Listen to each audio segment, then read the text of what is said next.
Today we're discussing villager basics in Medieval Dynasty. Now we've got a lot of info to cover and no time to waste, so let's get to it. Ladies and gentlemen, one of the major features of Medieval Dynasty is building your very own village. You'll run around and gather up all the resources needed, handcraft some basic tools, and get busy constructing the various buildings and workstations in the game. However, you will need help operating those workstations, which means recruiting some villagers to live and work in your village. But villagers can be rather demanding and moody, and trying to micromanage every little detail means spending more time on management and less time on the other less tedious aspects of the game. So today we're going to discuss villager basics to hopefully help reduce that micromanagement time and keep your villagers happy and productive. Villagers in Medieval Dynasty have 5 basic needs, and we're going to start with the most important need, shelter. Every villager needs a place to call home. So before you look to recruit a villager, make sure he or she has a place to live. There are 3 different housing types in the game: the simple small house, the small house, and the house. The better the house you build for your villager, the happier that villager will be. However, the most important thing is just having a house. In the beginning, you will start with the simple small house and improve your housing over time. Each house can hold 1 male and 1 female villager. However, I would caution, be careful. By housing a male and a female together in the same house, as long as their age difference is no more than 20 years, they will marry, and sooner or later, they will have a baby. Now, this can be a good thing, a beneficial thing. However, it can also be a bad thing. On the good side, it increases your village population, which gives you another worker, eventually. On the bad side, it increases your village population, which means you have another mouth to feed. Also, the mother won't be available to work for 2 years when the baby is born, and cutting your workforce in half for 2 years can be bad. So you need to make sure you plan for the work disruption. Also, keep in mind that the child won't be available as a worker until they reach 18. So in the beginning, it is a good idea to build separate houses for villagers until you are ready for them to get married and have babies. The next item every villager needs is food.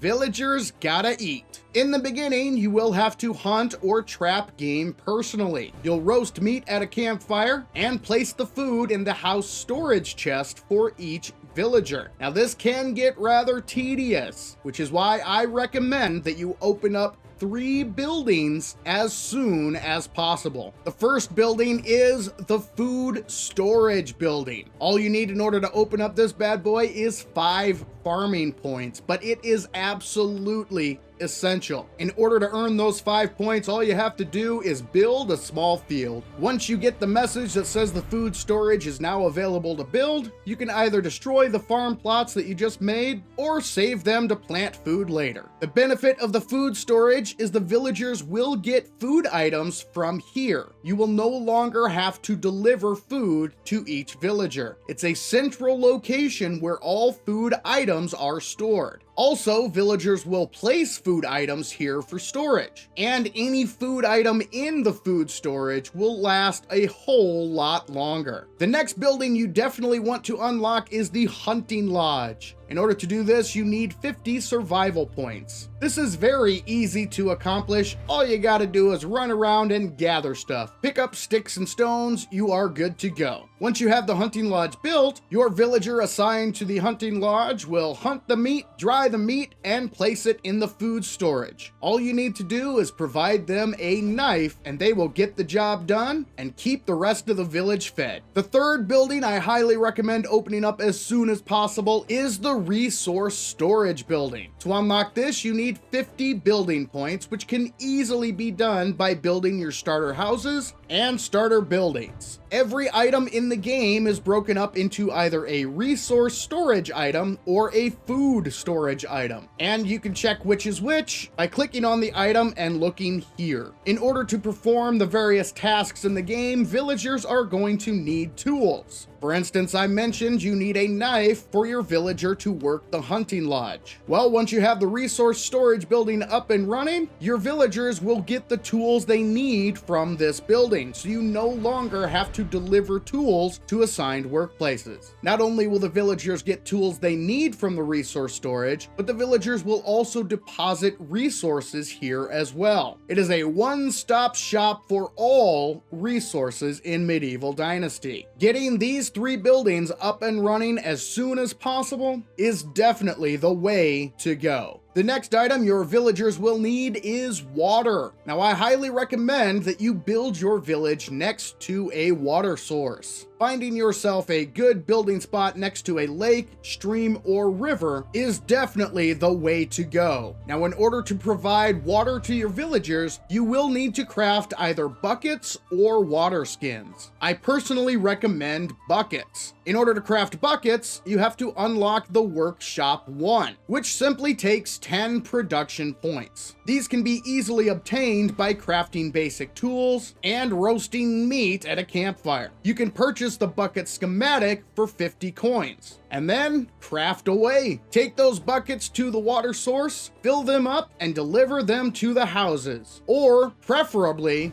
to the food storage building. If by chance you build in an area without access to a water source, you can build a well. This is the first building unlocked in the building tree. It only requires 20 building points. Once the well is built, you can use it to fill up your buckets. Buckets of water do last quite a while, so I would only recommend building the well if absolutely needed. Otherwise, it is better to craft a whole bunch of buckets and fill them yourself at the water source. The next item on our villagers' list of needs is wood. Your villagers will use wood to heat their homes, which means demand will go up in the winter months. The most efficient item to use is firewood, but your villagers can also use logs, planks, and sticks. In the very beginning of the game, you are going to need to gather and craft firewood yourself and deliver it to your villagers. Later, however, wood can be produced by assigning a villager to the woodshed. This building is unlocked with 100 building points and should unlock relatively quickly by building the houses, storage buildings, hunting lodge, etc. Once you have access to the woodshed, go ahead and get that thing built, assign a villager to it, and make sure to provide your villager with an axe. Then you can go in and tell your villager to start chopping down trees, gathering up logs and sticks, and turning those logs into firewood and planks as needed. And the last item on our list for today is not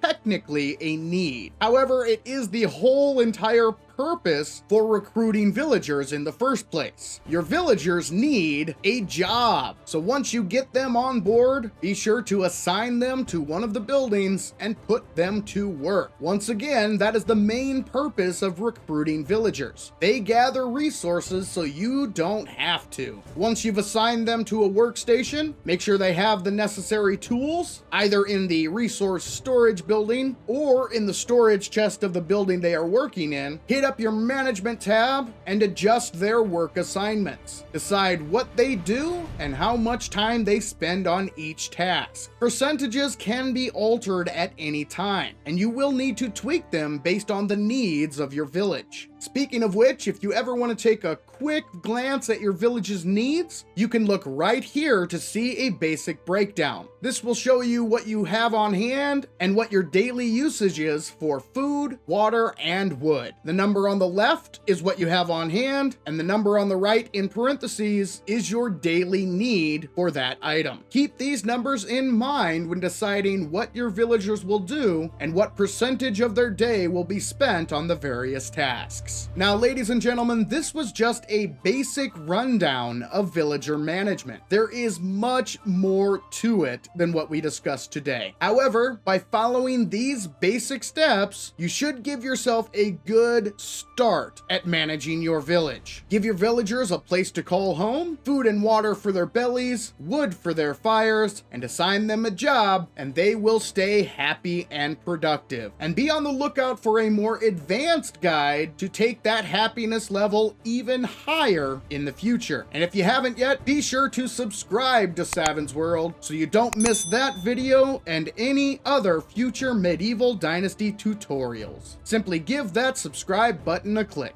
But for now, this is Savin saying thank you, ladies and gentlemen, and I'll catch you in the next one.